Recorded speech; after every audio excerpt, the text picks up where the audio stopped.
అక్క అక్క తమ్ముడు, నువ్వు ఏ ఈతి బాధలకు ఏ రక్తబంధానికి ఖైదీవి కాకూడదని ఈ ఇంటికి నేను బందీగా వచ్చాను.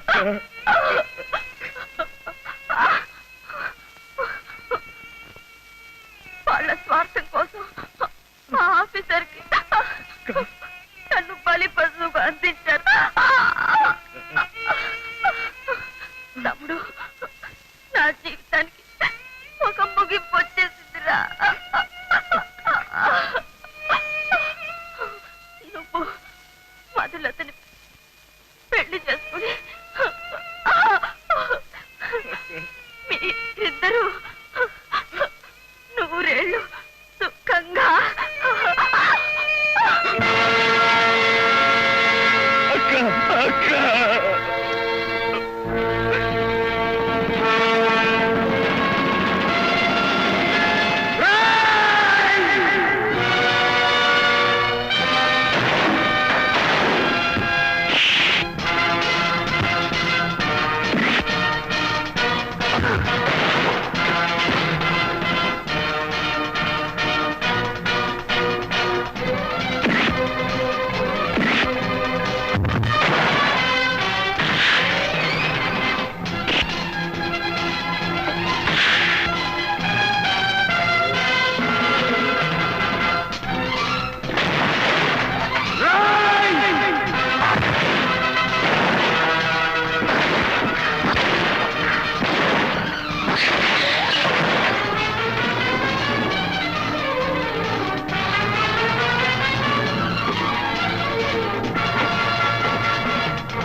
చూస్తారేమిటి? కట్టండి రా.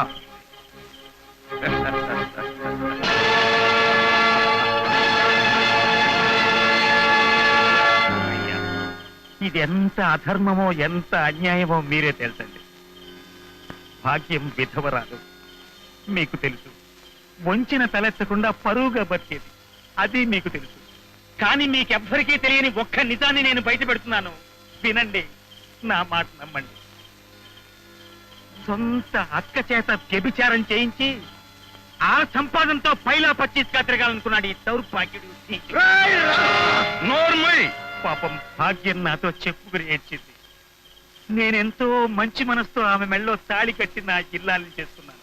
దానికి వీడు రెచ్చిపోయి నన్ను రక్తం వచ్చేట్టు కొట్టాడు.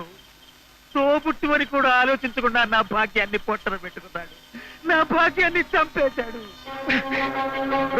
కుక్కల్లారా, మీ నాలుగులు తెగ్గోసి ఉప్పు కారం వంటించి నిజం చెప్పిస్తారా?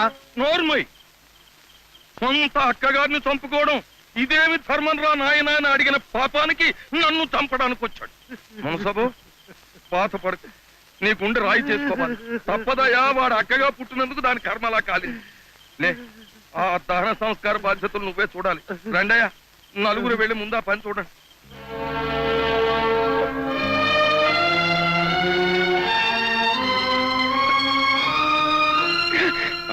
శర్మ, పోలీసులు ఫోన్ చేశావా? చేశానండి.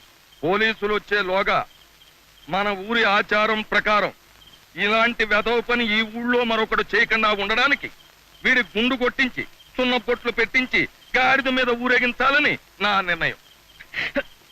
రే వెంకటస్వామి రారా, దించండి. వెళ్ళు, వెళ్ళరా. ఎంత పొగర్రా నీకు? ఊరు కట్టుబాటుని వ్యతిరేకిస్తావా?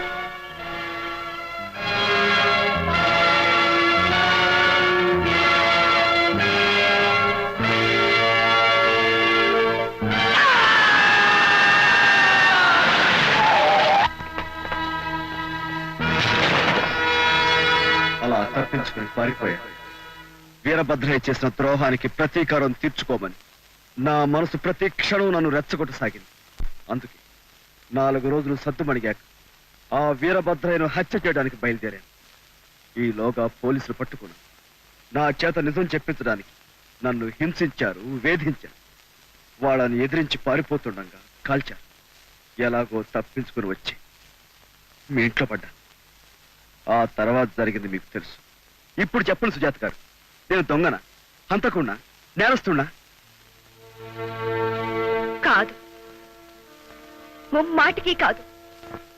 వాళ్ళెలాంటి దుర్మార్గులో నాకు తెలుసు. నేను మీలాగే ప్రతీకారం తీర్చుకోవాలని ప్రయత్నించుంటే వాళ్ళు నా చేతుల్లో ఎప్పుడో చనిపోయి ఉండేవారు. మీ అక్క బ్రతికుండేది. కానీ నేను ఆడదాన్ని అయిపోయాను. వాళ్ళు మీకెలా తెలుసు? ఆ రాఘవ మొదటి భార్య మా అక్కయ్య. ఇచ్చిన కట్నం విలాసాల ఖర్చు పెట్టి మళ్ళీ మళ్ళీ డబ్బు తెమ్మని మా అక్కను వేధించసాగాడు. తేనని మా అక్క ఎదురు తిరిగేసరికి హత్య చేసి ఉరి పోసుకుని చనిపోయిందని చెప్పాడు. ఆ వీరభద్రయ్య నిజమేనని ప్రచారం చేశాడు. ఆ రోజు నుంచి ఆ దుర్మార్గుల మీద పగ తీర్చుకునే అవకాశం కోసం ఎదురు చూస్తున్నాను. భగవంతుడు మీ రూపంలో నా గుండెల్లోని బాధ తీరే మార్గం చూపెట్టాడు. ఇన్నాళ్ళు నేను సంపాదించిన డబ్బుని, పరపతిని, పరుగుపడిని మీ కాళ్ళ ముందు ఉంచుతున్నాను. వెళ్ళి ఆ పాపాత్మలకు బుద్ధి చెప్పండి. ఈ సండే వృధా కాకుండా మంచి ఫుడ్ పెట్టించామయ్యా. Thank you. Most welcome. అరే, ఇదేమిటి అంకుల్ ఫోటో ఇక్కడ ఉంది? ఇతను నీకు తెలుసా? తెలియకపోవడం ఏమిటి? మీరు సుజాత ఆంటీ బావగారు. నేను అంకుల్ అని కూడా పిలుస్తాను. అలాగా. మీ సుజాత ఆంటీ ఇంటి నంబర్ ఎంత? Ashok Nagar, house number 4. ఎందుకు? ఊరికే అడిగాను.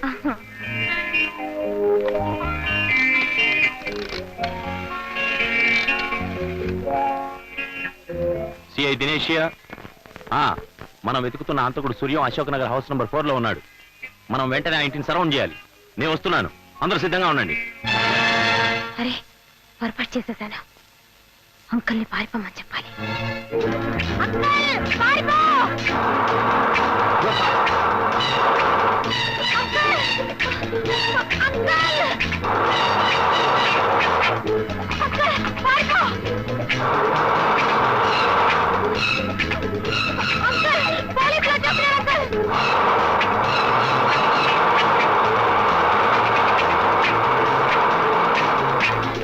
సూర్యం, నువ్వు ఈ ఇంట్లోనే ఉన్నావని మాకు తెలుసు.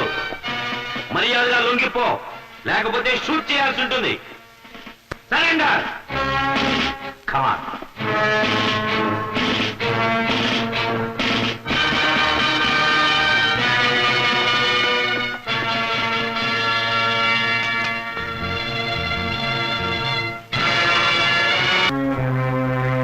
సూర్యం ఎక్కడ? వెళ్ళిపోయాడు. ఎప్పుడు? 8 గంటలు. Such the house. వారెంట్ ఉందా? సూర్యం ఇంట్లో ఉన్నట్టు సాక్ష్యం ఉంది. చాలా వారెంట్ కూడా కావాలా? అక్కర్లేదు, రండి.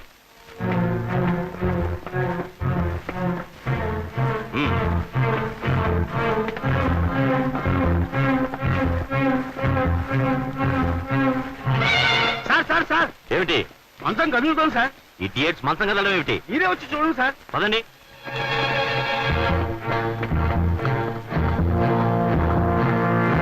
పైకెత్తండి. స్టూపిడ్స్, చేతులు కాదు మంచం. Hello giraffe uncle. యూ చాటో బాస్, మంచం కింద ఏం చేస్తున్నావు? చిక్కడు దొరకడా నేను పొద్దున్నే పారేస్తున్నాను. ఇప్పుడు వెతుకుంటున్నాను.